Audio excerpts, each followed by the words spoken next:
And we're here for another Acolyte discussion show where I speak to a different guest each week about the different episodes of Acolyte that have been coming out and try and release them as quickly as possible for all you lovely listeners. And this week we are doing episode 5. It is called Night. And I'm here with Jack, known by I Am JACs Musings, on Comics in Motion, on Back to the Filmography, which is one of my absolute favourite podcasts.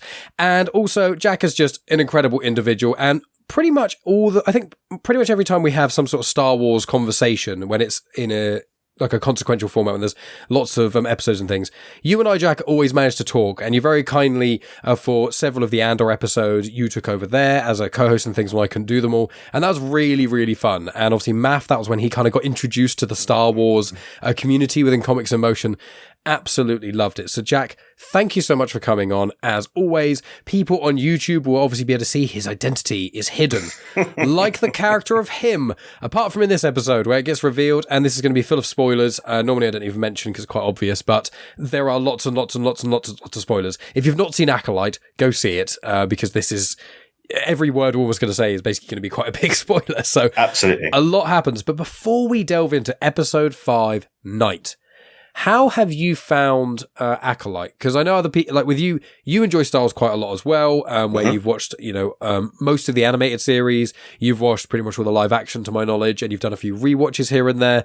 And so how have you found, like before this episode, how are you feeling about Acolyte so far? Well, thank you for having me on, and you're absolutely right. Like it's a pleasure to come on, and I look forward to it because I think you and I always try to come at it from a fan's perspective. We try to delve into the positive, and I am here to bring balance to your show today, because I think everything you said, I've been listening along, of course. Everything you've said and all your guests have said have been rooted in absolute truth and fairness and objectivity. But I think I'm a lot more positive, I think, about the show than most other people. I'm enjoying it. I don't think it's flawless. I don't think it's the best thing I've ever seen, but I don't think there's been like a terrible episode yet. In fact, episode 3, I think I actively enjoyed. I did. I think that's, apart from this one, that's my favorite episode. Episode 3, the more I think about it, that it's delving into lore. It's giving us something new. Obviously, as you know, I'm not up on any kind of High Republic stuff. I've not read the books or the comics at this point. There are things which in the future I may well delve into. And if you do, contact me, because anyone who needs any assistance with High Republic, I've made some friends in Star Wars Facebook groups who keep messaging me going, where do these comics fit? What shall I read after this? And I'm like, top contributor now. And I've got people messaging me, and I'm like, I love High Republic. So anyone on any social media at Genuine Chit-Chat, message me about High Republic. Happy to tell you any amounts you want to delve into. But sorry, Jack. No, but I mean, that's why I'm excited to talk to you, but as always, because I come at it from a fan's perspective, and you come at it from a fan's perspective, but you have that just wealth of knowledge and investment. And that's how I felt about the show when it was announced. It was like, well, this will be new for me. Great. This is new stuff for me to learn and understand. And that's why I liked episode 3. I agreed with a lot of the things you said. The 2 actresses that played Jung-Jae and Osha were okay. Mm-hmm.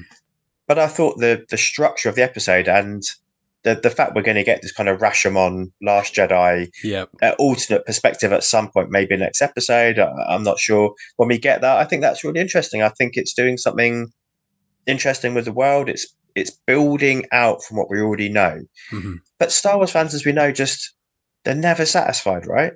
Mm-hmm. When The Force Awakens comes out, one of my favorites, I think, I'd put that right up there with the best Star Wars. Well, people complained it was too similar to New Hope. And then when Last Jedi comes out and it's new, well, it's doing things that we don't want it to do. It's not similar enough. So I think that set the standard, and it's been the same forever now, really. I don't know how you win when you're a creator in this world. And I think what people are doing is just getting on with it, not worrying too much. I think if I was show running this and I was seeing all this negative feedback online, I'd be ignoring it. And I'd know that actually the quality of the writing is decent enough. The quality of acting is good. The direction and the effects, I think, I hear what you said a few times. The sets have looked a little bit ropey, but we accept it. It's a fantasy space show. So, these are things that you can live with. Yeah, it's one of those. I've always tried to come at Star Wars with a positive perspective, as I think I did in the other episodes as well. Even with Tonya and I think we were the most critical so far of the prior episode, aptly called Day.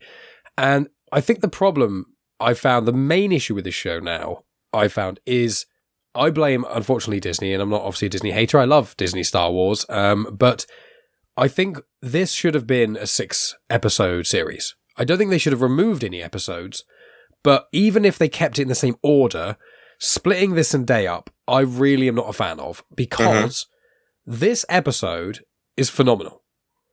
And it goes right into it when we hit that note. And a part of me does like that. Half an hour of pretty much non-stop action. But for me, I haven't started watching season 2 yet, but things like House of the Dragon and stuff like that. The reason, there's the odd episode where it's literally just an hour and 10 minutes of pure action, but those are some of the biggest moments in the entire of Game of Thrones and House of the Dragon. But for the most part, you have 1 hour of a really big thing. You have half of it is a big build-up, and you're in it, and you're like, oh, what's happening, that's happening. And there's a catalyst moment, which was the end of episode 4 in this, of Day, when he appears and does the force push and the slam on the ground force pushy thing. When that happens, that's the oh shit moment, and that's when you're like, I'm ready to go, and then it should all kick in. And if these 2 episodes were one, I'd be like one of my favorite episodes of Star Wars series of like individual episodes. There's a couple of Book of Boba Fett, obviously a few in Mando, and I think Obi-Wan has its moments, but it would be such a great thing. And I found that the problem is with the last episode, it felt like Harry Potter and the Deathly Hallows Part 1. Sure.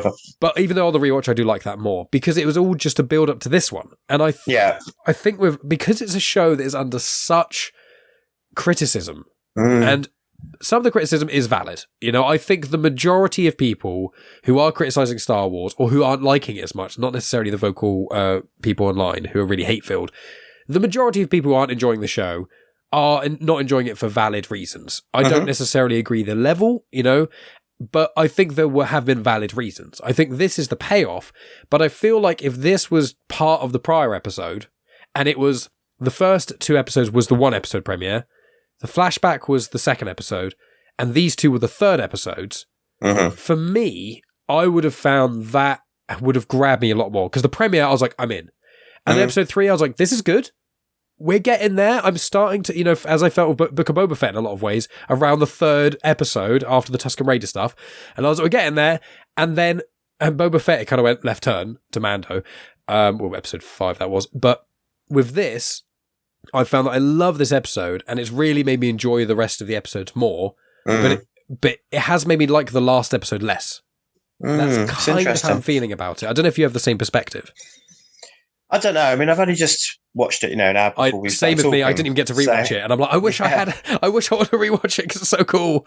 I want to sit with that for a little while. I'll think about it whilst we were even talking. I'll think about it. I mean, it's a really interesting perspective you put across there, because, you know, even House of the Dragon and Game of Thrones especially, they fit into that older model, didn't they? Where like shows are being made for TV with kind of obvious advert breaks, and whereas now a lot of shows, because they're going straight to streaming, are allowed to break where they want and last as long as they want. And they can be 40 minutes, they can be 70 minutes, they can be 29 minutes, and all within the same season.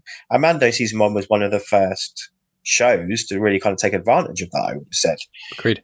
Within that kind of first wave of shows that were doing that. So, yeah, I don't know. I mean, I totally understand from a writer's perspective why they did this. They felt like this is a moment in the last episode when everyone goes like, whoa, what's going to happen next? And they wanted to break there in order to really like build the excitement, because I think what Disney are doing over, obviously, like compared to Netflix, who released them all at the same time, they want to recreate that kind of water cooler culture, don't they? Yeah. Where people are talking about it.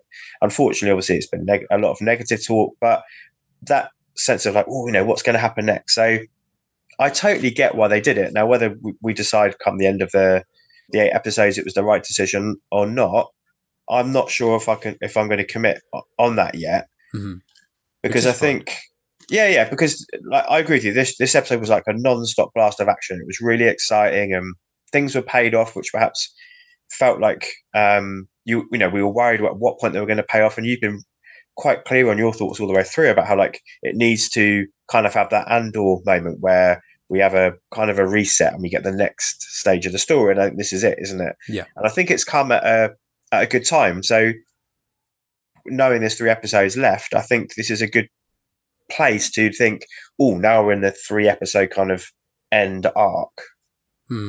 I think that on that I've got 2 minor points, which is I think the 8 episodes work with to a degree, Book of Boba Fett, but mainly with Mandalorian the most because it's episodic.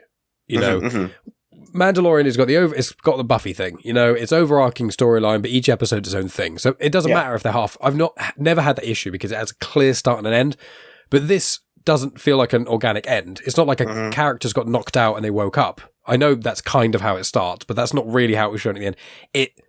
It cuts, and then there's a small amount of time that's passed, and that opens, and you could have easily put that together in one story by having a character knocked out. You just follow Osha. But the other point regarding... I shouldn't have gone for the Mandalorian point first. I should have gone for the other point because it was much more relevant and much more interesting. Oh, that was it. So the thing is, with Disney, obviously they want as many people to continue being subscribed to Disney Plus for long as possible. They don't want people doing what some of our lovely friends in Comics in Motion do, which is only have one streaming service at a time, but for like 2 or 3 months, just do a big catch up, watch everything they want to watch, then stop. And then they want people to always to be subscribed for as long as possible, which makes sense business wise. You know, and so they want longer episodes, but also Disney did a couple of premieres for special people, influencers, Styles Explained, who I've interviewed on Genuine Chit-Chat. They were there, and there's a couple of places, I think 1 or 2 places, where they basically showed the first half of the season to these people who are either involved in the show or influencers or whatever. They showed the first 4 episodes to those. Now, I think what they were doing basically is they couldn't have a 6-episode split with this being the end because you're giving them too much. The way, if you think the first 4 episodes, realistically, the 4th episode is inconsequential until this. Yeah. It's a prologue. The premiere is 2 episodes, it's really 1, and it works really well, I found. Again, we said the 3rd episode is the longest. It's very different, but it works as an own episode. But the last episode is a non-episode. That's why me and Tonya are a bit frustrated about it and why we didn't actually talk about the episode that much, because there is the odd thing we did miss out on. We didn't really talk about Jackie Lon or some of the other character things. But the plot, because nothing happened, we just were not exhilarated by it, and we felt a bit frustrated because we're halfway through the season. And I'm an avid Star Wars fan, and this hasn't really grabbed me. It's teased me, but it hadn't. Now it has, but this is the thing that I kind of loosely alluded to, I think, in one of the earlier pods. I said, from the halfway mark, or it's either going to be episode 4 just after everyone's going to die, or there's going to be a big attack or something. And another thing, which is, again, hats off to Tonya Todd, because this is her star wins. In the trailer, you see the bit where at the end of the prior episode 4, he does the Force push and all the Jedi go. And the problem is with putting that in the trailer, you raise hype, that's great. But the problem is, unfortunately with me, one of the reasons it drives me nuts with trailers, especially when I see a helicopter crash, because I'm like, any Mission Impossible film or anything like that, there's a helicopter crash and I can't forget there's been a helicopter in it. And it's always the big ending. So the whole film or the whole whatever, I'm watching it going, when is this helicopter going to come up? Because it has to happen at some point. It's not a minor little dialogue exchange they might have cut. There's a major thing in the trailer. And when I saw him do the Force push thing, I was like, well, that's not going to be the ending. They wouldn't put that at the end, because Disney and Marvel and stuff don't really do that unless specifically to make you confused. So I was like, the only thing that makes sense is for that to happen early enough for us to know it happens. Do you know what I mean? Like, they told the audience, this character, this assumedly Sith, is going to confront, 10 Jedi? So that, again, that's because of the trailer and because of the marketing. But that's why I think the format of the show for me has felt a bit flat. Is there anything else you want to comment on that before we delve in to the episode stuff? Because I did just say a lot. No. It's really interesting. The only thing I guess that I sort of had in my head before we started talking today was, obviously, is the Andor comparison, is the Andor debate. And it's really difficult, isn't it? Because it is the high watermark now of Disney Star Wars. And I get that. I guess it's difficult, isn't it? Because you're not always going to get that. It's just impossible. Like, no director, no creator is ever going to keep hitting that high watermark. And it'll be really interesting to see season 2 of that when we get it, and whether that maintains it, whether it even increases it, and where the hell do we go from there? But I also think whoever's overseeing the kind of the future of Star Wars at this point learned the wrong lessons from Andor, I think. And it reminds me of like the DCEU situation, where when the Suicide Squad, not the Suicide Squad, when Suicide Squad trailer came out, the Bohemian Rhapsody one, and everyone went mad for it, and they're like, "Oh my god, this looks amazing!" And it is a brilliantly cut trailer. Yeah. and then they went back and recut Justice League, and they put in quips and jokes, and they gave it to he who we don't be named to take control of, and they learnt that wrong lesson. And I kind of feel like that's what's happened here a little bit. That this show, I think, at times wants to have that lighter, quippy Disney touch, and then wants to bring in the Andor serious. And I don't think that's the issue for me, is that this hasn't felt like it's got the right balance. And I wonder if that's why, because they can't quite marry up those two worlds at the moment. That's a very good point. I think it's the Filoni verse and the Andor verse, or the Rogue One verse, because we've got Rogue One is generally considered by pretty much everyone to be the best film in the Disney era. It's not everyone's favorite, but everyone just kind of agrees it's the most mature. You don't have to like Star Wars to like it. It's its own thing. There were issues in production, but it came out so well. And then, the people who made Andor have been at the helm for the people who made Rogue One in the end product, because there was a couple of changes in the leadership, made Andor. And I think the other side is the Filoni-verse, which is, Dave Filoni and Jon Favreau. You've got Mandalorian, Ahsoka, Book of Boba Fett. They all feel like they're in that kind of bubble. For better or worse, they're there. And I think I agree with you. I think it's almost like Avengers up to Endgame. All the best movies, but excluding maybe the first two or three, excluding Iron Man 1, okay, because that's gem. Basically, all the best films in Avengers are by the Russo brothers. Captain America and the Winter Soldier, Civil War, and then Avengers 3 and 4. I think, I can't remember if they made I don't think they made... It was just Infinity War and Endgame, They are all, like, the first Captain America film is really cool, and it's got great elements to it, but it feels a lot more Marvel-y. But those 4 films are generally considered by most, if not to be their favourites, amidst the best of the films. Civil War is the only one where people aren't quite as convinced, but the other 3 definitely are held up in very, very high regard. And for me, that's Gilroy. That's the showrunner of Andor. That's the gritty, that's the really at your core, mature stuff. And I think what I would want is, I want the Filoniverse to keep going. Loads of people love it. I enjoy it. It's fun. It doesn't quite hit the notes I want it, but it is fun. It's good. I like Ahsoka. And, he obviously has a hand in the animated stuff. So all the animated stuff heavily links to the Filoniverse. But with the Andor stuff, what I would like is for Gilroy and that team to have their own little area in Star Wars. I would love that. I would love one film and or one series every 3 to 5 years of that team. The rest of it can then be a mix. The films are all going to be a little bit of everything. That's just how they're going to work. The series can be a bit more Filoni-ish, and then the animation can be its own kind of little thing. And I'm fine with all that. But what I don't want to do is for Gilroy to go and that group to go, we did it. Andor was basically perfect. Everyone loved it. Done. Bye, Star Wars. And unfortunately, because, not to slate anyone else who works on Star Wars, but he's such a creative type. He's not that into Star Wars, Tony Gilroy and his brother. They're not... Well, his brother is more into Star Wars because he writes a lot of it, but, like, he himself is not that into Star Wars. He just wanted to write a really good story and had the resources and the universe to do that. And that's what I want more so. And that's kind of why I want Andor. I don't want all Star Wars to be the quality and the feel of Andor, because when I was a kid, I didn't want Andor.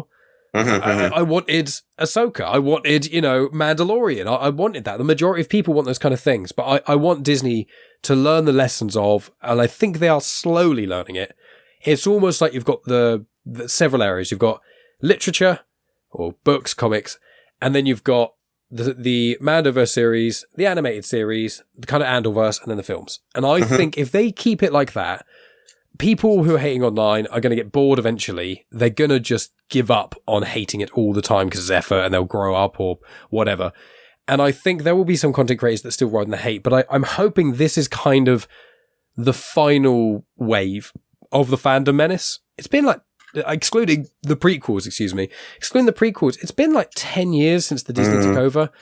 And I'm like, how are you still mad about this? 10 years ago, when I was 20, when I barely started my life where I am now. Think about everyone listening right now where you were 10 years ago. Imagine being mad about something for that long that doesn't even really affect you. Like, it's not like a personal issue that's occurred, which is completely fine to be upset about for 10 years of Rift's life. This is a company bought a property off a man who was bullied for making the prequels. We've got more content on screen than ever. It doesn't all hit everyone's marks, but a lot of people are happy about it. And they're like, 10 years, still mad. And I'm not saying everyone who doesn't like Acolyte and the Disney Star Wars is all like that, but do you know what I mean? It just... I do, yeah. Yeah. And so, pass it back to you, because again, I just... No, it's just, I agree with you. Better things to do with your life. Just seriously, move on. And we know people who are critical. 100%. We have friends, but when they are, and as you said, you and Tonya were fairly critical of the last episode, 100%. but it comes from a place of wanting to watch good quality content. It comes from a place of wanting to read and experience, and it's okay to criticize the thing that you love, as we know, as long as it comes from the right place. And the people you're referring to, they're haters for the sake of hating, aren't they? I was really scared I was about to say something that almost sounded like a Taylor Swift quote or something, without meaning to. Old middle-aged white guy over here, like, accidentally quoting pop starlet. But I don't get that. But I understand, like, people within our community and outside our community who want to constructively criticize something. I haven't watched Andy's latest review of this episode yet because I didn't want it to colour what I was going to say tonight, but I will after we've spoken, and I will be fascinated to hear what he has to say, probably already knowing it's going to be fairly critical, which is fine. And I love about Andy is he's critical, but he won't go after things. He wants them to be good, whereas a lot of people are looking for things to hate. But we'll take a left turn this episode. Yes. Throw it back at you. General thoughts of this, any highlights? Let's go straight into it. There's loads of action, so you can do it chronologically if you want, or however you want. There's a lot of stuff going on. So what are your highlights? And obviously the first question is, how blimmin' obvious was it that Qimir... I mean, everyone said it, Todd just said, we all said it, and I like the fact that he actually says it as well. So given that to you, what have you thought about this episode in the air quotes twist? Well, how do you say his name? I think it's Qimir or Qimir. I've got it written down, but they've only said it once or twice. It's Qimir, I think. Yeah, I'll let you take that. Qimir. Manny Jacinto is the actor, and I know from Good Place, which is probably my favourite TV show of all time. I finished rewatching it the other week, so I was super excited to see him. But yeah, sorry, what do you think? I mean, I'm not fussed about the twist. I don't think it matters. I think actually, I've been watching this with my eldest. This one, he hasn't watched all of them, as you know. He's watched all of Mando. And we haven't quite finished Rebels, but nearly all of Rebels, and he's been watching this. And he was a bit disappointed. He was a bit like, oh, that guy, I thought it would have been better if it... Well, actually, his words were, it would have been more epic if it had been one of the sisters, one of the witches. Oh, I'd never even thought of that. That's quite cool. Wow. So it was like them having to get their revenge for what happened. And we've been doing our own little, like, oh, what's going to happen and what do you think, as we've been finishing each episode. And we like the idea of, like, the Darth Maul female... Is it Dathomirian or I'm not? So she's Darth Maul is a Dathomirian, but he's a Dathomirian Zabrak. So was it the woman was called Coril, I think? Yeah, right. with the horns. The Zabraks are basically horned humanoids. Okay, so I think he was hoping it'd be something like that was going to come back because they wanted revenge. So yeah, for me, I mean, there's one other guy on the planet, right? It had to be him, same as everybody else. But I am interested. I don't care about the twist. What I want to know is where we go from there. Like, what's his backstory if we're going to get it? Like, why is he... Where's he come from? Like, we got in this episode, I really liked his monologue, actually. The idea of, like, well, you would call me a Sith, but I just don't want to be told what to do. I quite like that idea of him almost being like a petulant child. But I would like to know a bit more about how he got to this point. So I don't need, like, a full, like, episode backstory history, but like how he realized he had the powers and why where this turn against the Jedi has come from. I would be interested to know. Yeah, I agree. I mean, I really I think Manny Jacinto does an excellent job as the character. I think he worked it very well. And I love seeing actors be able to do duality. I think Amandla, she does a great job at Osha and of May. She doesn't do the best job, but I think it works well enough. But whereas I think with the main person I think of now is the ultimate person for two versions of the same people. There's Face Off, which both of them do very, very well. But for me, I think it is... I just had it. And it's just gone out of my mind. I watched it very recently. Everything Everywhere All at Once. Kiwi Kwan. Him and that. Yeah, sure. Yeah. For me, that, and I know a lot of people quote Chris Reeve's Superman as well, the standing up bit. Yeah. There's lots of little subtleties, and I think that he did it really well. Like the Sith are meant to. Palpatine was like that. He's a warm, gentle old man who doesn't want to inconvenience anyone or hurt anyone. We only fight him because we need to, but behind closed doors, he's evil. And I really like that. And one thing I want to mention is, with your son and watching this, one of the things I wanted to speak about on social media before this came out, I was trying to say, like, look, people should watch this because it's removed. You know, Yoda will maybe make a cameo later. You know, that'd be fun. Maybe in the very, very, very last episode, someone's like, but I fear maybe there's more to this than we know, and it's Vanessa Rose staring off into the distance or something, and Yoda just kind of says one line. Like, that would be cool. That's the kind of little ending cameo, like in Kenobi, that I like. Little nod. Not something that derails the story and the feeling of it all. But I like that aside from that minor thing, and maybe Jabba the Hutt could in theory pop up, realistically, there's so few characters alive back then. It's its own story. And this episode so shows exactly what I wanted. This is a lot of people online who read the High Republic books go, the High Republic is really High Republicing. Because in these books, there are major characters. And they die in really surprising ways. I'd compare it to Game of Thrones Season 1. And spoiler alert, I think me and Dave spoke about it in the first episode. Sean Bean. He's literally the main character. At the end of Season 1, he dies. And you're like, what? Yeah. And you're like, where's this show going to go? And the High Republic, genuinely pretty much every one of the books you're like, oh, you start reading it, you can't really like this character. Oh, no. What are they going to do? And with this show, I feel this episode, they were ruthless. And it's how ruthless they had to be. The fight choreography is really the highlight of this. You know, the dialogue, I agree, brilliant. But the fighting, I thought was phenomenal. What did you think about that? Because I know you're also quite a big fan of good choreo. What were your kind of opinions? Yeah, I think it was well captured in the direction as well. I think I was a little bit disappointed when this episode opened and it was like, oh, the red shirts are all dead already. Yeah. Sure, there's the fight. But they wanted to save all the big hitters, didn't they? So, and I think it did that thing that Star Wars does, right? It keeps cutting between little triptych different stories. So you have Sol and Im from The Good Place. Manny Jacinto. And then you have Jackie and May like on the run, don't you? Yeah, Jackie and May find each other, and then Osha and Yord, they're on the run trying to get back to the ship, aren't they? Yep. So it did that thing which Star Wars does, which is cutting between different stories and how do they interrelate, and it did all that really well. But obviously the highlight was any time the Master was fighting, wasn't it? I'm just calling him that because that's how I think of him, really. Do it. And some of the stuff they had him do was dark, right? Really dark. Brutal. Like when he's like, we're not really used to seeing people get stabbed through with lightsabers. It still feels surprising every time. It's only really Qui-Gon. Yeah, every other time it's like a slice off, a limb, or like a slash across them, but full on like skewer. Yeah. And it grabs the other person. That was the best. Yeah, that's it. So he's already skewered a few, and then we see him skewer one, and then he force pulls another Jedi onto the previously. I mean, it's like Jason stuff. This is like, you know, Friday the 13th type stuff. So, and then he pulls out and swings and decapitates them, and he's like, he is not fucking around. No. Yeah, so all that stuff was really good, and it felt aggressive and dangerous. And yeah, there was, even before they started wiping everyone out, it felt like everyone was in trouble. Whereas so often, as you said, oh, okay, well, they'll be all right. Well, they'll be all right. Or so yeah, it did feel like, although we're down to the last few people, yeah, there's genuine threat here. There's genuine danger to their lives. And as it turns out, yes, because everyone's dead. And what do you think about Qimir's, or the Master's, sort of armor, his metal? So he's got the arm and the helmet. Now, I know what this... I have a very strong suspicion. It's all been...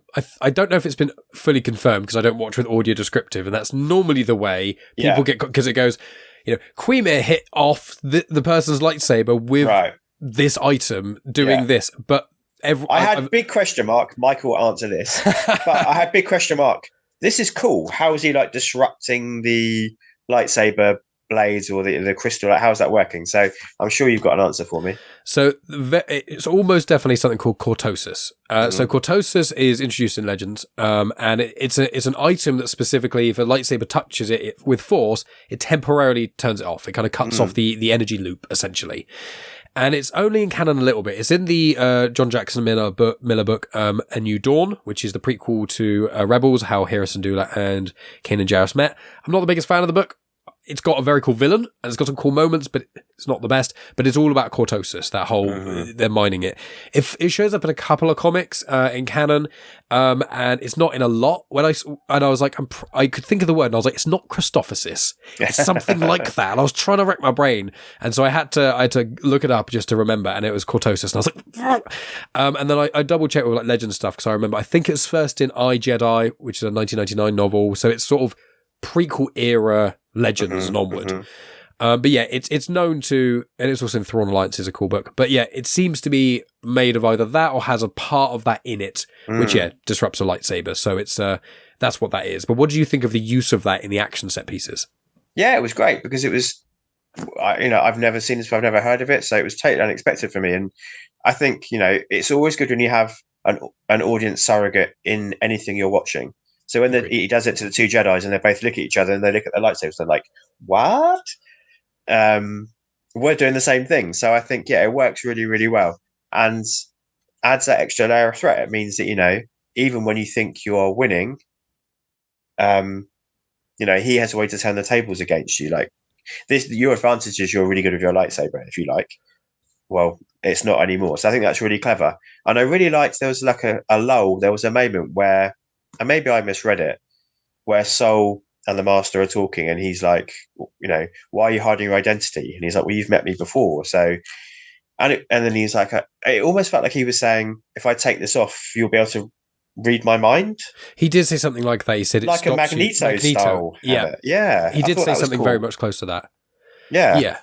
Because Cortosis as well, because he gets shot by Osha, I think, or May, I think it's Osha, with a stun blast. Yeah, that's right. And Cortosis dissipates energy. That's one of the reasons why it stops lightsabers. If you wear Cortosis and someone hits you with it, it is meant to, because it kind of absorbs and disperses really quickly. So it's like a superconductor. So it's like in and out. So it breaks the loop, because almost like the energy goes into the Cortosis. You move the Cortosis away, the loop stops in the lightsaber or whatever. But it can be good for armor and things like that, but it can also be very volatile if too much heat or too much of it, energy and stuff. Right. But the problem is with Cortosis in Legends, because I remember when it first came up in A New Dawn, I looked it up and I did a bit of a deep dive, as I do. And it basically in Legends, it's one of those like super materials where it's like, oh, in this thing, it could never blow up. But in this book, it's really volatile. But in this thing, it's a little bit like that. And there's not clear. I think the hand wavy away thing would be, it's the concentration of the or alloy. But I really liked it because I like it because they didn't go, what is it? It's Cortosis. But it's just like, this is a cool thing. It's not relevant. Yeah. You don't have to know. Knowing it. Yeah. But it's just adds to the mystery, because as you say, the audience aren't meant to know. It didn't come up, with a big thing and an arrow. This is Cortosis. Do you remember that? But it's very much, and agreeing with a point you made earlier, which is the issue with this show is, again, it's a little bit too Marvel-y, and it should be darker. It feels, this episode feels like this is Andor leanings. This is like my favorite parts of the prequels is the darkness of it. When Anakin goes mad and kills the Tusken Raiders and you get that dark, harrowing music after his mum dies. That stuff is brutal. The parts in Revenge of the Sith where he's going around just killing, Order 66 is my favorite thing in all of Star Wars, because it's genocide and it's brutal. And every time you watch any perspective of Order 66 and a variety of the media there is, it always hits hard. It's always so brutal. And I find that those are some of the emotions with not just Star Wars, but in cinema, I do generally connect with. Like Hurtin' So Good. That's why Infinity War is probably my favorite Marvel film, because it's such a gut punch. Even if you kind of know things are going to be okay, things are never going to be back to the way they were okay. That trauma. And that is a theme very common in the High Republic as well. But with this, I just think this is kind of what we were almost promised a lot. There was rumors that I tried to avoid, and people, and what I think the showrunner said about they're trying to release some action scenes that can match up with some of the prequel action scenes. And I don't generally, for me, I don't like comparing them like that, because I love the Return of the Jedi lightsaber duel between Vader and Luke. Because the emotional beat at the end, when he's there slamming on Vader after he mentions his sister, and Vader's there on the floor defenseless as he's slamming down, that moment and him throwing away his lightsaber is so phenomenally iconic. But the choreography in especially Phantom Menace and Revenge of the Sith, when there's no cutting away, where it's just spinning the lightsabers and they've just done hours and hours and hours and hours of like a 5-second move to make it so quick and flawless. I always think of Phantom Menace, where you've got Obi-Wan, he runs at Maul, and it's like up, down, up, down, up, down, and it's all in real time, and you're like, it makes me think of The Raid, which is one of my favourite actiony films. So I really liked those elements, and I think they used a lot of action scenes differently in this, without it feeling like, oh, it's a prequels action scene. Oh, it's this. The sequels have their own feel with action scenes, with lightsaber dueling, and I want that variation. And I think with the Master, being one against loads, which we don't really get to see with lightsabers and stuff, and having the Cortosis metal and things, it felt fresh. And they kept it changing as well, because you've got when Jecky's fighting May, it's with blades basically, but when you get Soul fighting occasionally, he's done hand to hand. So I wondered how you found with those different fighting styles kind of melded together as well. Did you ever have a favourite? I know the Master bit is brutal and cool, but choreography wise, was there anything that really stood out? I think the best probably was the Jackie Master fight, because I think you just alluded to what's going on there, is the fact that it kept evolving as the fight went on. So she starts fighting, we think, oh shit, she's done for. But then, oh, okay, she's actually really good. And then I think, is it at that point when he manages to split his...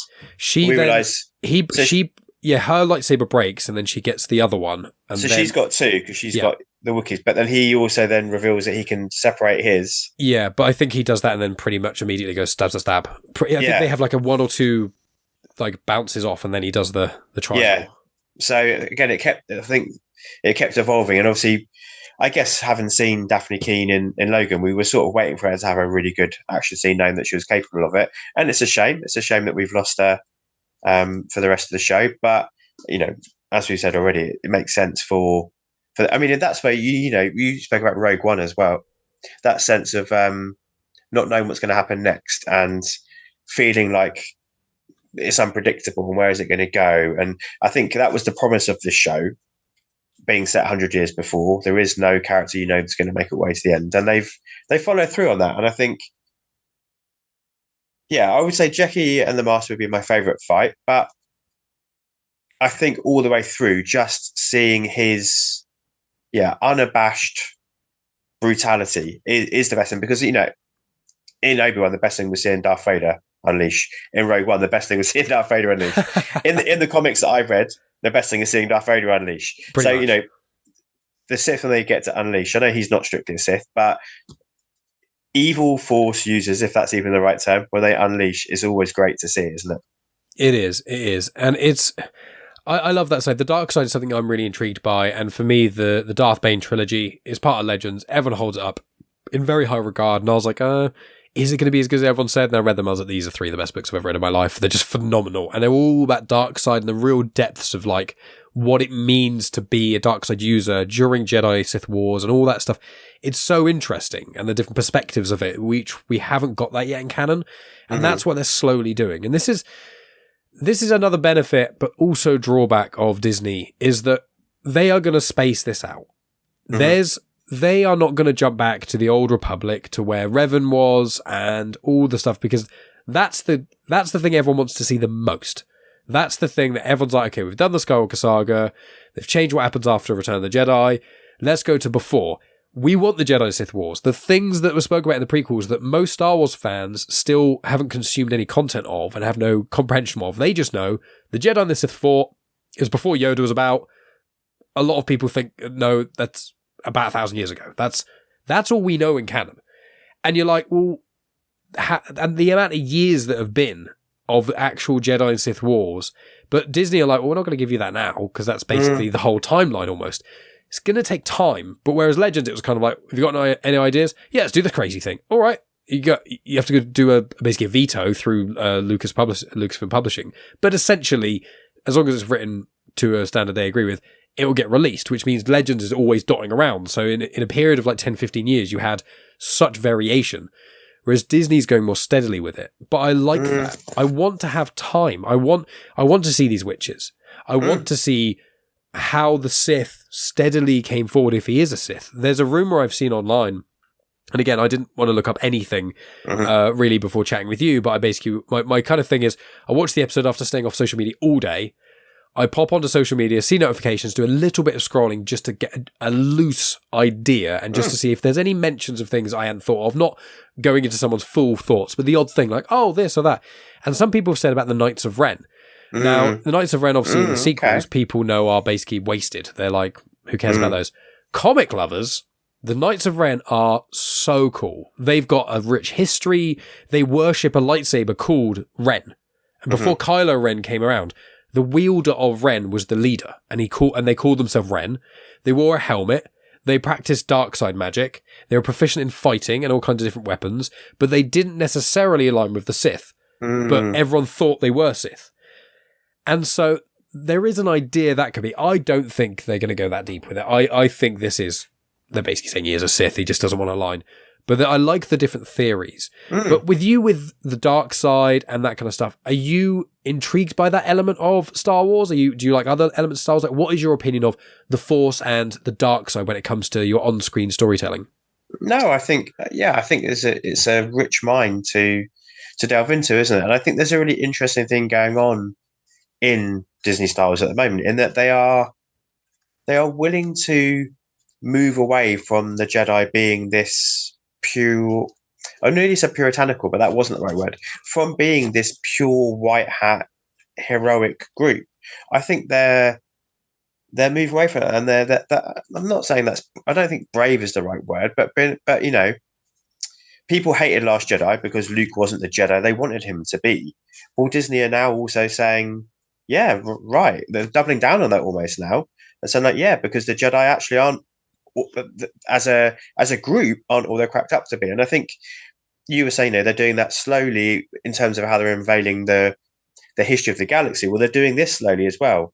Bit by bit, we're seeing, you know, Saul in this episode kind of went Anakin and nearly took out the Master. We understand, if that was you and me, I definitely would have chopped his head off, but I'm not a Jedi.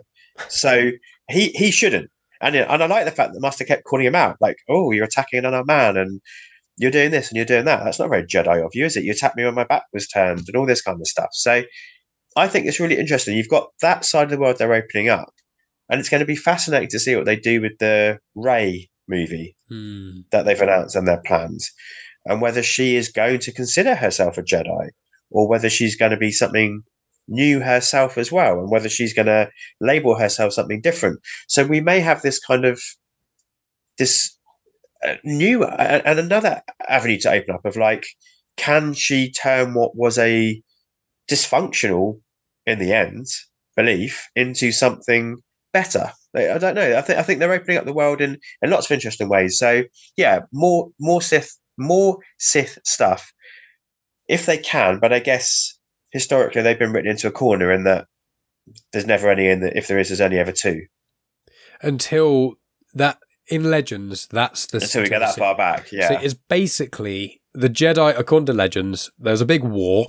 There's several, it's been warring for millennia, and then there was a super big war, and then Darth Bane, I won't spoil the books or anything, but he secretly gets involved in the war, controls it how he wants to, and then the end result, very, very end of kind of thing, is the rule of two. After a very long journey. And I won't say why, because I always want to encourage people to read the Darth Bane books, and there are so many interesting elements discussed in there. There's a character in there called Darth Zana, and she is probably my favourite part of all this book. She's so interesting as a character, and I haven't really met anyone in the Star Wars publishing of canon that really I align with, like her, in how she is. It's really, really interesting as a character. I thoroughly enjoy her. She's like a character who is not just, she's good or bad. I like characters that you don't know where they're going, and I like that. And so I think with this, as you said, like, sort of, the Jedi aren't perfect, and with Ahsoka they basically had that, you know, not spoiling what happens in the Clone Wars, because I know we're doing the Clone Wars rewatch and people watching with us, so I won't spoil it, but something happens in the Clone Wars which gets her to the point where she is in Rebels, where she doesn't actually consider herself a Jedi. And Ahsoka in the Ahsoka series, it kind of gets alluded to. They don't really go into the details of it. I think they might do in the next season, but I feel like it's kind of, that again is the moral grey. And I like that, because people with good intentions do genuinely often do the worst things. Villains and heroes, the scariest villains are the ones that think they're doing good, because they will become martyrs. You know, very few tycoons are trying to die to take over the world because it's for them. They want to have power. They want money. Those people are mortal in a lot of ways and are not scary because you know what they need. When you have people who are willing to die for a cause or an event, a situation that they think is the right thing to do, that's scary. That is someone, when you get these people in history that have achieved things of horror en masse, is people like that. And so I like it because the Jedi are trying to be good. But it's showing, as was shown in the prequels, as misguided as George Lucas was with a lot of the script of the prequels, the goal was to show their own arrogance caused their downfall. Luke says it in The Last Jedi. He literally says they allowed a Sith Lord to literally be right in front of them and destroy everything because they were too arrogant to acknowledge there was a problem. That's what this is going to further show. And something I forgot to mention in the prior episode, which I didn't even pick up on, is Ki-Adi-Mundi, which took the internet by storm, weirdly enough. And Megan calls him Turnip Head, so they're very long-headed. He's Saurian, is a species. And he is a dick in the Clone Wars series. And famously, he says, "What about the droid attack on the Wookiees in Revenge of the Sith?" And he says, I think it's either Revenge of the Sith or Attack of the Clones. I think it's Revenge of the Sith. He says the Sith couldn't return. They've been extinct for millennia. He's the one who says they cannot come back. And so he's meant to be showing what is wrong with the Jedi. He's that. And he appeared in the last episode, but he was like 100 or so years before. People online got mad because the date how old he was in Legends was younger than that. And I'm like, doesn't matter, who cares? But with characters like him, he is showing the arrogance of the Jedi. There's going to be a conversation, probably at the end of the series, where someone is going to talk with Ki-Adi-Mundi or Yoda or someone, and they're going to kind of try and be like, clearly there's something else going on here. And they're going to be like, no, it's fine. Don't worry about it. It's nothing. And I think that's the thread I really like about the Jedi. Because I think with a lot of other people who have issues with the Jedi being flawed, and a lot of people had issues with prequels, is because they liked the original trilogy ones. And the only example you had really was Obi-Wan, Yoda, and then Luke. And you're like, they are archetypes of a infallible master, essentially. They give themselves up to the mystical force. They let on some teachings. They get the hero to where they need to be without, doing everything for them. They've got all these elements of being very good in a story, the kind of master you want. But then you go to the prequels and you show they were flawed. And I think that's what I like.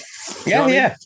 And also when you reappraise the original trilogy, there are two people who are in hiding, not willing to fight for the right cause. And I know that, there's a whole avenue to go down there about how they feel like that's their way to atone and all that kind of stuff. But you're right, yeah. It's the hubris, isn't it? It's the hoisted by your own petard. It's that sense of like, you think you're untouchable, you're infallible, so you can't see what's right in front of you. Absolutely, yeah. And I think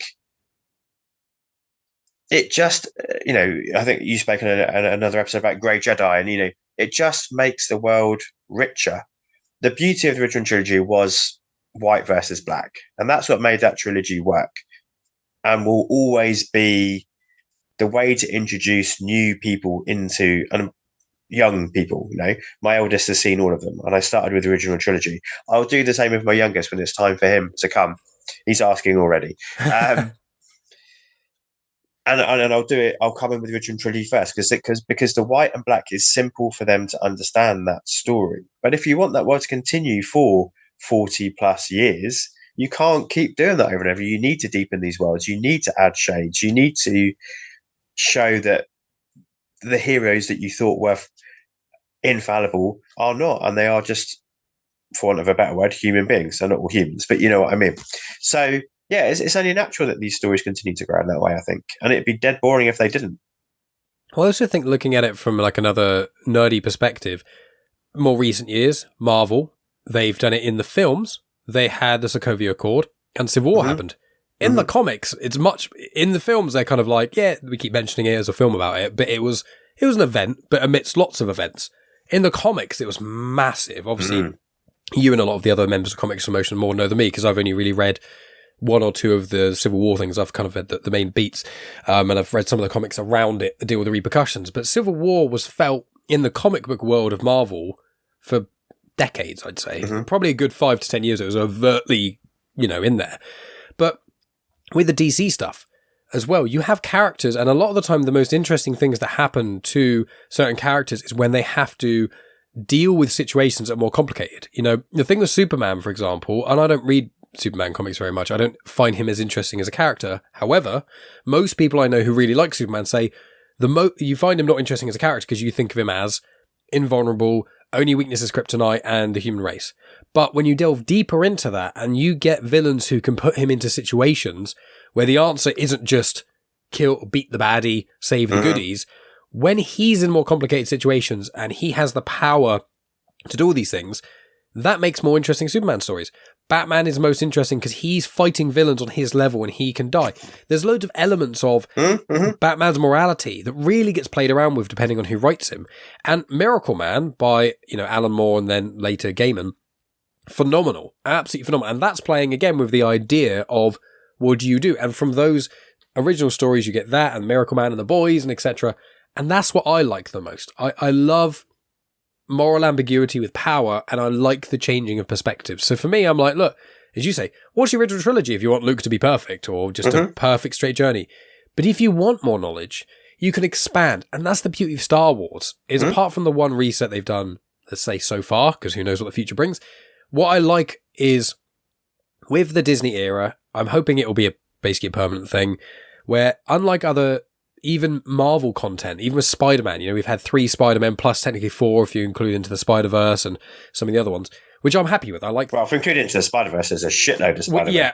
Main characters, let's say. Main characters who are, although I suppose Spider-Gwen is basically a main character in the second one, but still. But, there's essentially the 4 or 5 air quotes main ones, plus you have games and stuff, but it's multiverse stuff, and that's where everything's kind of going. But Star Wars is like, no. Well, it's already a galaxy, isn't it? That is a multiverse of its own, yeah. Exactly. So what do you, with this show, there's more stuff we'll come back to, but I'm just interested with Star Wars as a whole, like, where would you want the show to go? Where would you want Star Wars to go in the future? Like, loosely, do you want them to go further back in time? Do you want them to go super far forward? Like, if you just loosely could just throw an idea at Disney, where would you want them to go? I think I'm done with mainline saga. I'm interested to see what to do with Rey, but I think I just want new stuff. So that's why I'm up for this, and that's why, as we said, like Andor was good, and I'm happy to go back. I'm happy to get, wherever they want to go, but I just want it to be opening up the galaxy more. I don't need things to tie in to what is that kind of canon Skywalker saga anymore. Just that is what it is, and for better or worse, we all have our favourites, we have our least favourites, but yeah, it's there's a lot of planets out there, there's a lot of stars. I don't need to go to Tatooine anymore, that's for sure. And that's something I've liked about the Acolyte, all new planets. We've not even been to Coruscant, or not. I know we have, but not really. We've essentially been in the temple, and that's it. Yeah, exactly. So, I think it's just keep widening it, keep going out, and just keep giving me new stuff. And new perspectives and new different ideas. All the most interesting stuff of Star Wars I found is when it's not loaded with baggage. I love the sequels. I enjoy them. They're probably my least favourite of the trilogies, but I love them. But they have the baggage of the legacy characters. The prequels also have the baggage of, Jar Jar was a very big vibe change, but also Obi-Wan and Yoda. Yeah. That was a vibe change. Palpatine, that was very, a lot of people still don't like the way Palpatine was in those films. So, yeah, I do agree. I almost like them to go, here's the whole timeline. Let's just go here, point right in, and then go, let's expand here. Let's do a series. Let's maybe do, let's do a new series, maybe a season or two, a couple, then maybe a couple of books, a couple of comics sprinkled around, and then move on. And I think on screen, especially with movies and certain series, should kind of be, as they go forward, point a dot, new characters, new events, maybe it can have some sort of repercussions. I would like stories which is like, almost like Andor, which is major galactic events are occurring in the galaxy, but we see how normal people who get scared when there's a TIE fighter, who have fear. And that's the thing, the Acolyte, which was the problem with the first few, is like the Jedi, and this is the point of the High Republic, and this is why the books of the High Republic work so well, is like, at these points of the Jedi, there is no threat to them. There's no one trying to get them. There's no enemies of the Jedi. They just freely control the universe, and they're basically the most powerful beings that exist. Because you can't shoot them, you can't do anything. The best opportunity you've got is trying to shoot them out the sky, and they're amidst the best pilots that exist. So they're completely unbeatable until you bring in a Sith character. And that's what they had to do in the prequels. Every baddie is basically a Sith, because the only people who can fight them. And I'm like, you either have to go Jedi versus Sith, at least on screen for a lot of it, or a very, very, very good villain, which again, there are some in the High Republic, or normal people. Because if you can get killed by a gunshot, like in Andor, or like certain characters, I won't say the character, but the Crunch in Andor, which I always reference, things like that. I like the weight, and it makes me feel, Star Wars makes me feel more human. And that's what I like about it in a lot of ways. Yeah. And Disney own Marvel and Disney own Star Wars, as we know, but it makes sense that the Marvel is all connected. That needs canon because essentially it's all set on Earth, right? So everything is connected, right? What essentially that's it's just one planet. But when it's Star Wars and it's a galaxy, it doesn't need to be connected because you and I sitting here in different parts of the UK, we haven't even got a fucking clue what's going on in parts of our own country, let alone on the other side of the world. But if it was a world-changing event, we would hear about it. Yeah. But we wouldn't hear about a planet-changing event over there in a different universe, in a different galaxy. We wouldn't have a clue. So I think that's what I want from Star Wars, for that to continue to back up what you've just said there. Yeah, and I've said this before, so I only mentioned briefly, but I'm sick in stories of Marvel and Star Wars of planet or world enders. Sure. Universe enders, because I've said it before, and I'm sorry for repeating myself, friends, but it's just, I hate it when you get it where, like in the end of Rise of Skywalker, I know you knew they were going to win, everyone knows, but when it is literally, if we don't win, the universe ends, you're like, well, it's not going to end, is it? Come on. It's just not. It will not happen. So you've just immediately, you've revealed the plan, it's gone. When it's like, the city might get destroyed, you can work that in. That can make sense. Even a planet getting destroyed in Star Wars because it happens so much, but I think you can't do that anymore because the Death Star is such a big deal. You can't really keep having things blowing up planets all the time, unless you go back so far, ridiculously. But I want more local stories with people. And I think this episode has made me care a lot more about the people because I liked the Jedi. I think the characters are cool. And Megan actually said, because we, watched it together, I think it's almost like, not to compare her to your child son, but like she's read a little bit of the High Republic, to be fair. She quite likes it. She's read the first book and read some abridged versions of some of the other events that happened before its Star Wars celebration. So she'd have a vague idea when I made her go to the High Republic battles, what people were talking about. But she's just watched all the series and all the movies, and she's not that fussed on comics and books, which is completely fine with me. But with her, she watched this and she went, I really like Jackie. She's like, she's so cool. She's like, I really like that character. She started fighting the Master, and she was like, she's gonna die, isn't she? And I was like, probably. I was like, I don't want her to. And Megan was like, and she started fighting back. She's like, oh.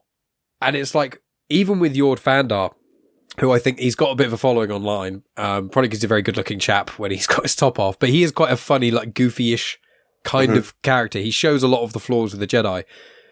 But I don't know what it is at the moment in media that are 12As. I don't know, every 12As now just get a pass from neck snaps. When I was a boy, I mean, only 10 years ago or so, a neck snap was an immediate 15. Like, you do not get that. Unless I remember there being fuss about the first Lord of the Rings because Aragorn headbutts the Uruk-hai in the final battle. There was fuss made over that. Like, you can't have a headbutt in a 12. And now we get 3 neck snaps. So, yeah. Well, yeah, because I was thinking, like, Doctor Strange Multiverse of Madness. There's the neck snap in that I won't spoil, that is brutal. And I remember watching that, and I actually really like that film because it's basically a horror film by Sam Raimi with Marvel-y stuff in it. Is it a great Marvel film? No. Is it a great Sam Raimi horror film? Part of it is. So the neck snapping thing, I don't know why they've started coming out with them, but when it happened, we saw, and we were like, oh, maybe he's gonna. Oh, fuck. And it was like, I wasn't even that invested in him as a character. But I was like, oh, God. That has a way to go. Yeah, absolutely. And so did you connect with some of the I know you mentioned Jackie because of the actress who plays, obviously, in Logan and things like that, but did you find a connection with those other 2 Jedi, and how are you feeling about Soul as well? How are you feeling about the Jedi cast? Yeah, I think Jackie was the one. I think, that she's a loss because I think to go back to your conversation about the previous episode, even those quieter moments, which should have been part of a larger episode, they'd done those to help us invest in those characters, hadn't they? I'll be honest, Yord, it's a horrible way to go, but I don't really care. I love the honesty. I'm not going to miss him. But Jackie, yeah, I will do. And we knew the rest of them were there there to be offed. I think, yeah, Sol's an interesting one, isn't he? Because there's clearly, we've had it. There's a darkness in you that you're hiding. And we've had that hint all the way through. So it's going to be really interesting to see what the truth of that is. And I'm really fascinated to know whether he hasn't sensed that it's May, which annoys me if that's true, or whether he's playing along for now in order to reveal his own machinations as a reason why. Like, do you think he knows that's May, that sort of Osha at the end, or no? I'm going to play the Jedi apologist card and say I think the point is going to be further evidencing how come the Jedi couldn't sense them. Well, how come the Jedi couldn't sense Palpatine? I think it's kind of being in Legends the Sith overtly learnt to mask their power. Palpatine had to do it when he was a kid in the Darth Plagueis books, but you can kind of still do it. But in canon, I think I said in one of the other episodes, they've never really explained it, and I think they'd be wise by this point, maybe just to leave it and go. Sometimes you can sense people, sometimes you can't. Original trilogy, Vader couldn't sense light. Yeah. So you're like, there's not. No, but I sense a disturbance, something I've not felt for a lot since. So he did sense Obi-Wan on the. But Obi-Wan was there to distract him. Yeah, I suppose. That was his only point. Obi-Wan knew going in that what he was going to do. Yeah, good. That's a fair argument. I guess it's in this episode. It's a little bit frustrating and annoying because the Master had only just said, "Well, I'm going to keep my helmet on, so you can't sense something about me," and yet this woman who he's been looking for, who is not the woman who he has a strong connection to because she was his Padawan, has now swapped, and he can't notice that. I don't know. I think that there's some of the areas where sometimes I think the continuity is a little bit broken with it. But it's like the Jedi, I would again, it's a good point. I think I agree with you. I'd say if I had to fully argue the point, and again, I'm not overly sure. I think your point makes the most sense, to be honest, but I would say almost, hopefully they explain it a bit, is Sol was injured, so he's been hit on the head a few times, so maybe he's a bit out of it. Giles style, yeah.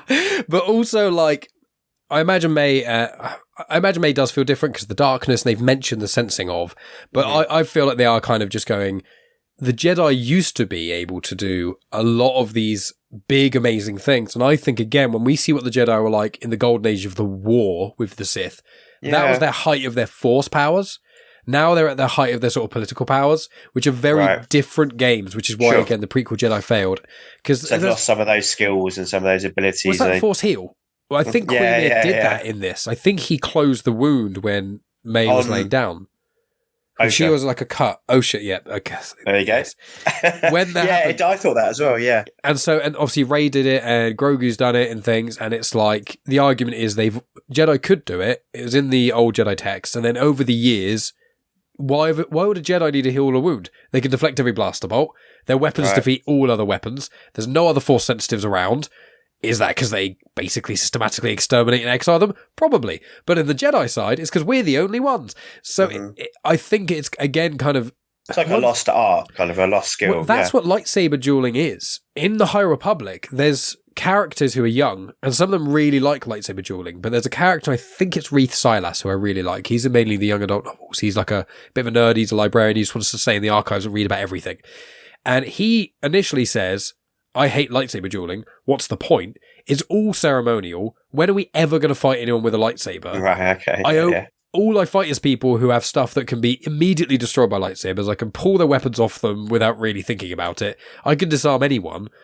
And if if loads of people are fighting me, and it's not the same as having a lightsaber against one lightsaber. So for him and other characters, lightsaber dueling is just ceremony. And there's masters who've overtly said, why are we still doing this kind of thing? And it's a fair point. You think 900 years, why would you continue?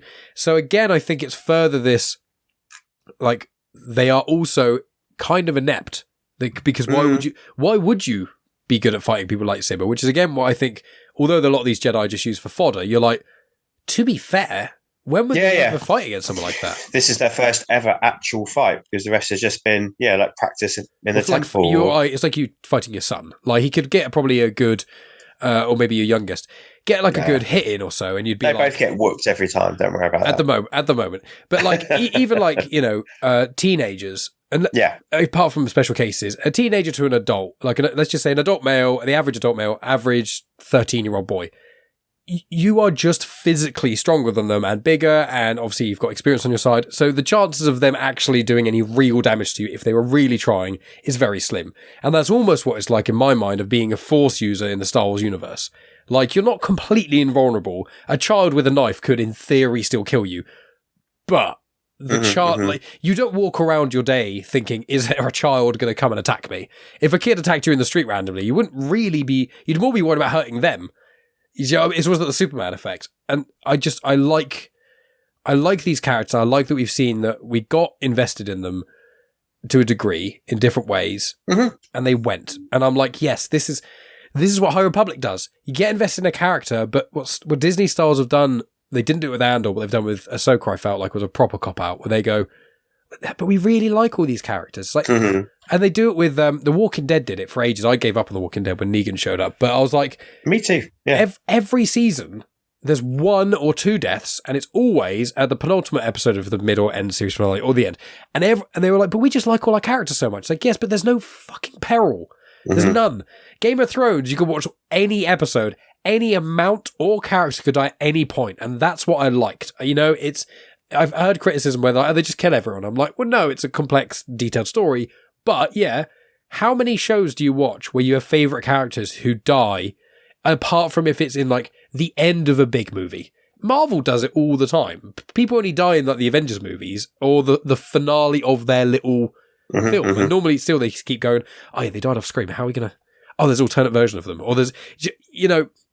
So I like this. I like them doing that. But I wanted to ask, as we start to sort of wrap up a bit, what do you think of the twins? Because we've kind of danced around them. So from the start, when you interview, I know you mentioned about them with the kids in the Witch episode, but from the start all the way here, how are you feeling about them and their general story? Obviously noting, the comments I've made prior in this pod as well. Like, how have you felt about them? I think the end game, as we see it now, is going to be interesting. But it's been unconvincing up until this point. I think they would have been better off saving the May... Yeah, let's get these people right their own way. Yeah, saving the May switch away from the Master until this episode. I don't think it made much sense. She just went, oh yeah, Osha's alive, so now I'm swapping teams. That was a bit lame in the last episode. But if he had sensed something in her and said at the start of this one, I sense that you are drawn to your sister, and then tried to kill her, and then she's like, well, fuck you then, dude, because I've been your acolyte, I've been following you, now I am going to do that. That would have been a richer story beat, I think.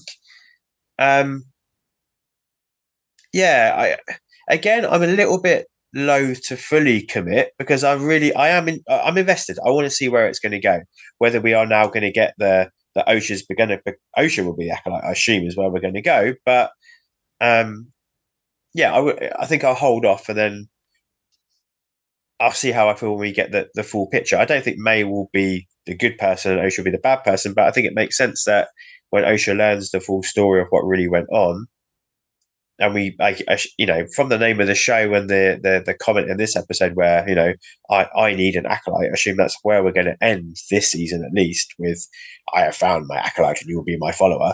I'll be interested to see who that ends up being, and it feels like it's leaning towards Osha at the moment. Just to finish off my random disparate thoughts, I would say I'm not massively convinced by Amandla Stenberg yet. I think she's fine. I watched her in Bodies, Bodies, Bodies last year in a horror movie. I thought she was much better in that, actually, than she is in this. I know it's always difficult, and sometimes it's unfair to criticize people within the Star Wars universe, because they're often being asked to act very mannered and act in a particular way.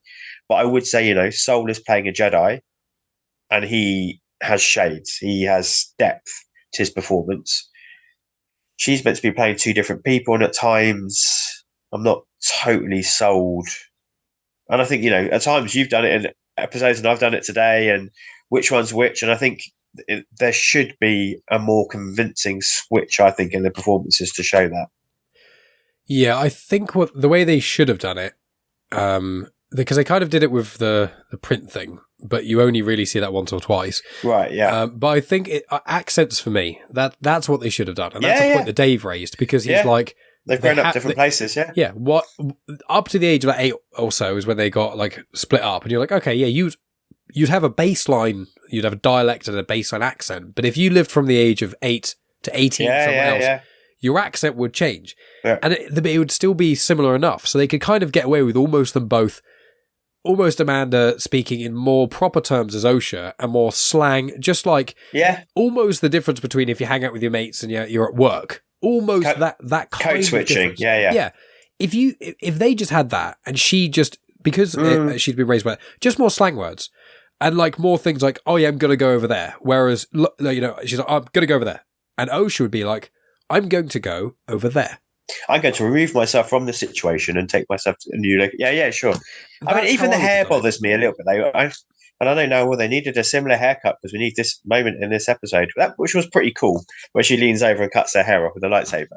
But I mean, the likelihood of them having a near identical haircut, just one slightly longer than the others, is ridiculous.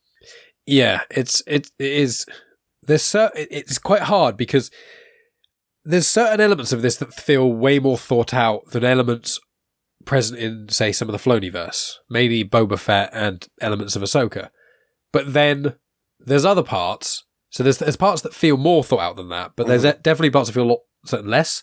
And you're just like, it's really odd because the majority of it feels like it's quite well put together, but there's just these weird little kind of almost cracks. And I think the twins thing is the center point of the whole series, but it's the weakest part. And that's the part that everyone on this podcast so far has all kind of said the same thing, where we're all like, the rest of it's cool. I like the setting. And to comment on the set point that you made ages ago, I think the sets design in this one look much more lived in. Yeah, the forest feels a lot more like a forest. Really, really well done. I never once thought it was a location, actually, in this episode. No, it feels real. Yeah. It's good. It's got that. And the cinematography, the camera work, the way lighting is used with the lightsabers, because they've got the new lightsaber technology since Kenobi, with actual light sticks rather than just being CGI.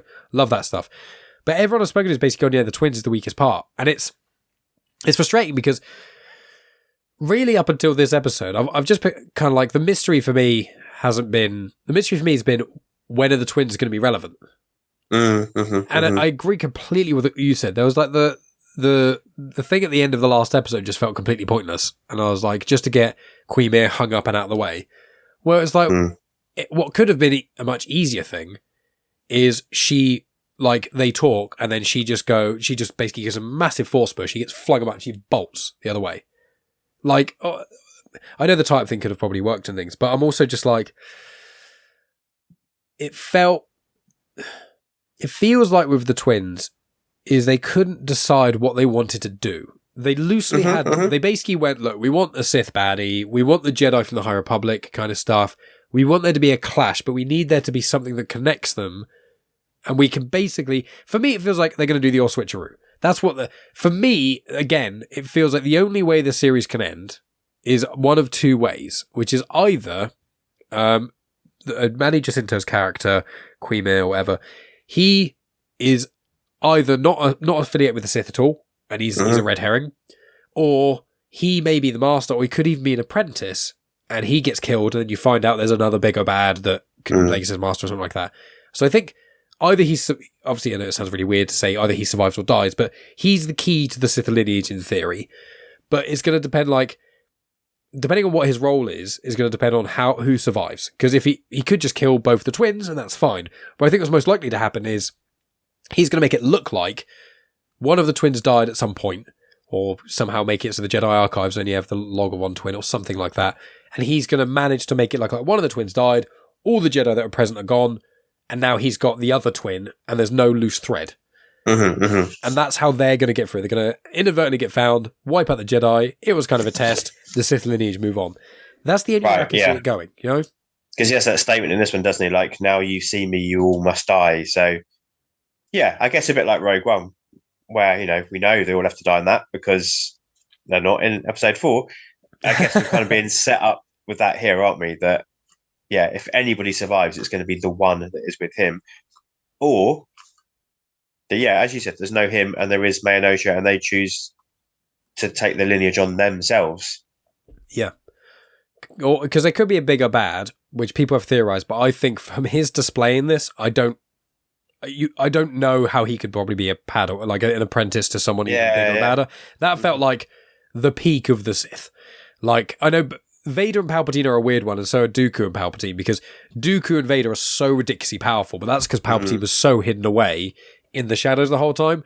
But a lot of the time with the Sith, it is, as they say loosely in the films, you get a master, you get an apprentice. The apprentice gets eventually more and more powerful, defeats the master, and then they get a new one. And eventually, over generations, the Sith become ridiculously powerful, like way more powerful than Jedi could be. And that's what I think is going on with this. But there's been talk that there could be a season 2, and I'm like, this feels like this should be an event series, like Obi-Wan Kenobi. This should be a one-off loop. It's the near miss of the Sith. And just in that, you get lore and you get other stuff. But basically, it's just meant to be... But if they do season 2, I'm like... If they could do that, I'm just a bit concerned of like... Does that mean you have got an idea for it, or you haven't? And we just... I don't know if I want them to basically connect in with the prequels. I don't know if I would like it to go, okay, season 1 is this person, and then season 2 is them growing up, and then the apprentice kills the master, then you get another one, and then eventually you get Plagueis. And I'm like, right, yeah. Do I want that? I think my fan consume Star Wars content, I just want as much Star Wars to watch as possible within reason mind. Sure. Yes.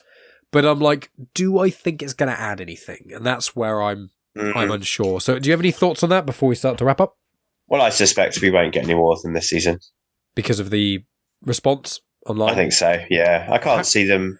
It's one of the highest viewed, allegedly, it's one of the highest viewed Disney Plus shows on of the Star Wars ones. So I don't know if that would... Yeah, maybe. I don't know how Disney work, if they're like... No, I know. With streaming, it's hard, because cinema, it's just like, yeah, it's got shit ratings, like the Meg, but it makes loads of money. So it's an easy thing. It's you put this out... Streaming seems to just be able to decide what is popular and what is not, because they don't release anything. So yeah, this one's been watched by loads. Oh, has it? Where's the facts? Well, we've told you that's the fact. Okay. So yeah, I mean, if that's true, great, because I'm glad that people are investing in, as we've said several times in this, 90 minutes nearly discussing a 30-minute TV episode.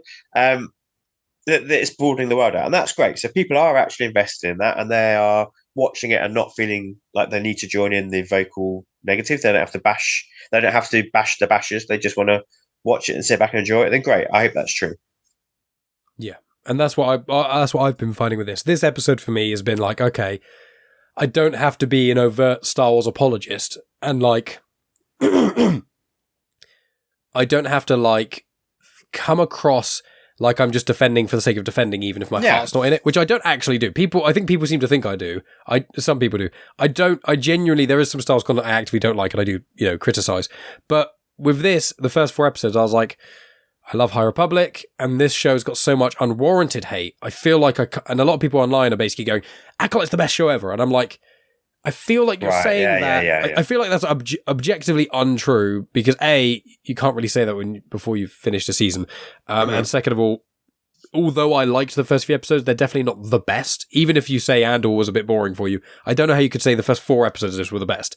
But those opinions aside, I think it's more so people kind of going, this is almost like I do see it on IMDb, which I think I did it with She-Hulk, and with this to a degree, I was like, everyone's review bombing it. I would rate it, I don't know, 7 or 8, but I'm going to give it a 9 or a 10 just on the basis because everyone is underdoing it because they're, to help the algorithm, which I don't want to have to do. But when it comes to actually speaking about it openly, like this episode's gone, okay, let's hope this is the uphill slope. I don't think we're going to get as many action heavy things because I don't know how you could make it organic. There'll be 1 or 2, I think, but that's fine. Now let's focus on the story. You've kind of done all the groundwork. You've done the big turn, there's been the big disequilibrium. Let's let the story make intrigue and make the story elements bring out a bit more. And that's what I want. I want this show to really land, and I don't want it to be a show where people go, should I watch Acolyte? And I go, yeah, but that's the thing. I think I agree with all of that. I think it's of a piece with all the recent stuff we've had. I think, if I'm honest, I think it's middling with some high points, which is how I felt about Obi-Wan. I'd actually bring that down a little bit for Boba Fett. I think agreed.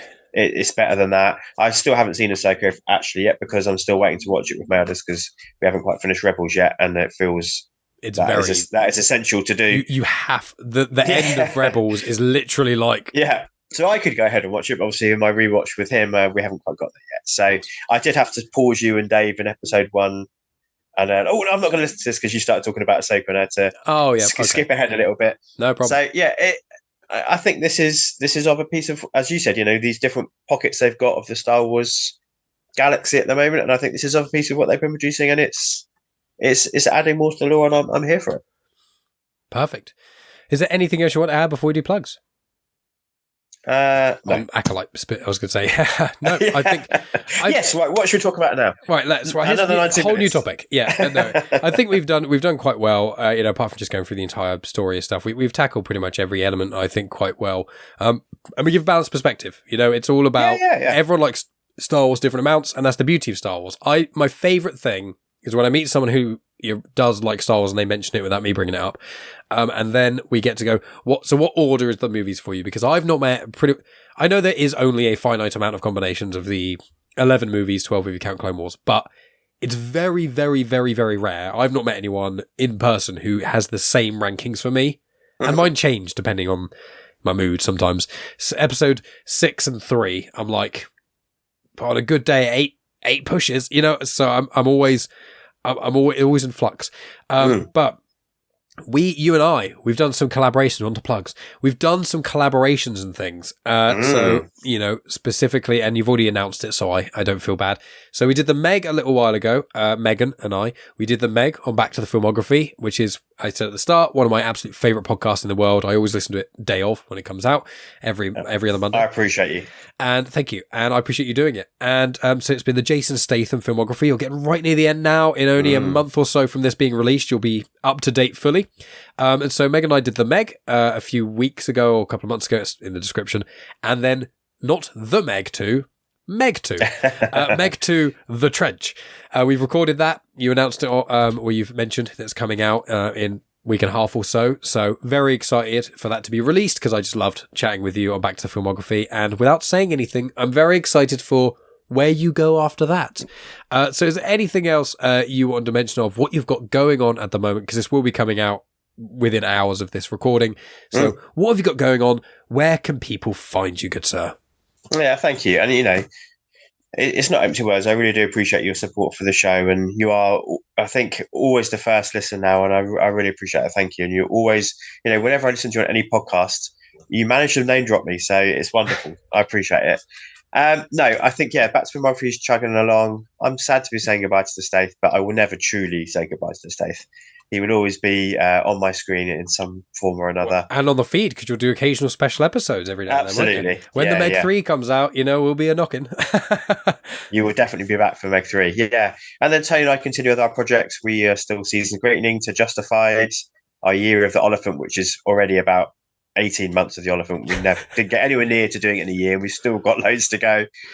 And we are still doing our Back to Bibliography, which is our complete read of all the Brubaker and Phillips combined noir comics that they do, which is a wonderful project because it's just reading some of the best comics ever made every month and talking about it. So that's great. And then, I've got some collabs with Scott and 20th Century Geek because we keep finding films we want to talk about together. So we've done all of the Jackie Chan police stories, and now we're doing all of Eddie Murphy's Beverly Hills Cop, ostensibly to tie in with Beverly Hills Cop 4 Axel F, but we're not going to hit that target, I'm afraid. But they will keep coming out sporadically, and we will talk about that movie too. Amazing stuff. And also, another place that people can find you, if they're just podcast listeners, they don't have much social media, is Letterboxd as well. And on both X and Letterboxd, the same handle. And it will be in the description if people are watching. That's true, yes. And it's going to be, it's in the description no matter whether you're watching or listening. And it's I Am JACs Musings. But also, I always need you to do that part for me. Thank you. I'm really not good at that stuff. It's the show notes and the plugs. That's my jam. But it's taken years of me not basically going, right, time for plugs. 15 minutes later, because no one wants to hear me waffle that much. But no, I love, I don't, with everyone in Comics in Motion, we all say the same thing. We can't listen to everything everyone does, but we all try our best to support where we can. It's such a great community. And, back to the filmography. I know I've said it twice in this podcast already, but I love it so much because I love for the same reason I like Spider-Man stuff, which is with Spider-Man, it's like pretty much every film, I've either seen it, so I get to listen, or I have no real intention of watching, so I get that. And it's the same with Back to Filmography. But because of the Jason Statham watch, it made me watch, excluding the ones I watched for the show, like Collateral and Romeo and Juliet, I overtly went out the way, I watched Crank, wasn't overly a fan, but maybe I'll watch Crank 2 at some point, Megan won't. And also Spy, which is fantastic, and I'm more interested by the Stath. I've always liked the Stath, but really that passion there. So who you are going for next, I'm very excited to delve into that world, but that's the only little tease we'll put there. Yeah, I think I've said it before. It wasn't anybody who was on my radar at all, ever. And then suddenly one day they were, and there was nobody else. So that's, so it had to be that person. I think I just couldn't see past it once that.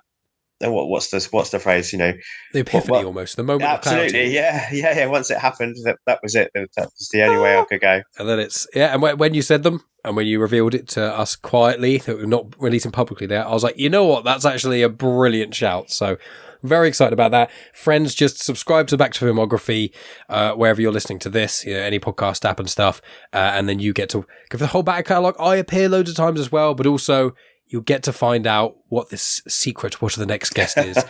But friends, thank you so much for tuning in and listening. Please, if you're on YouTube, like, subscribe, leave comments, that kind of jazz. If you're listening on any podcast app, regardless of the feed you're on, it could be Comics in Motion or Star Wars Comics in Canon. Please follow the feed or subscribe to it, whatever, and share with your friends. Tell people all about that and check out all the stuff that Jack is up to as well. And Jack, thank you for joining me on this journey. It's always a delight chatting with you Star Wars.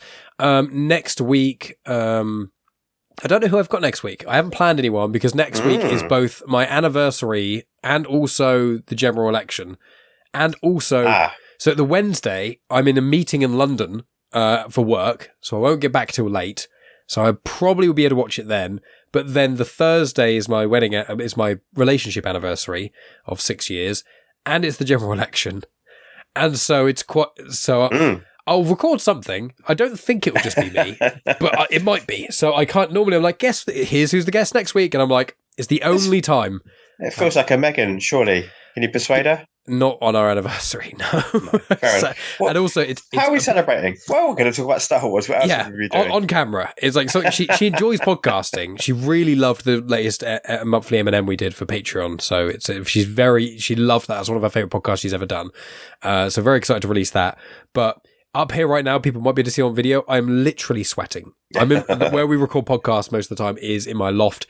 It's so hot up here, and we're in the heat in summer in England as well. So we'll see. We'll see what I do next week. Maybe I'll sweet talk her. Maybe I'll grab someone on a last minute thing, or maybe it will just be me. But I'll still be here. I'll release something, and then I've got some very excited stuff coming up. And Spider Dan and Angry Andy are going to be making appearances as well in the future. Amazing. So good stuff. Thanks again, Jack. Thank you to the audience. There's nothing left to say aside from may the Force be with you. Always. You got it in there.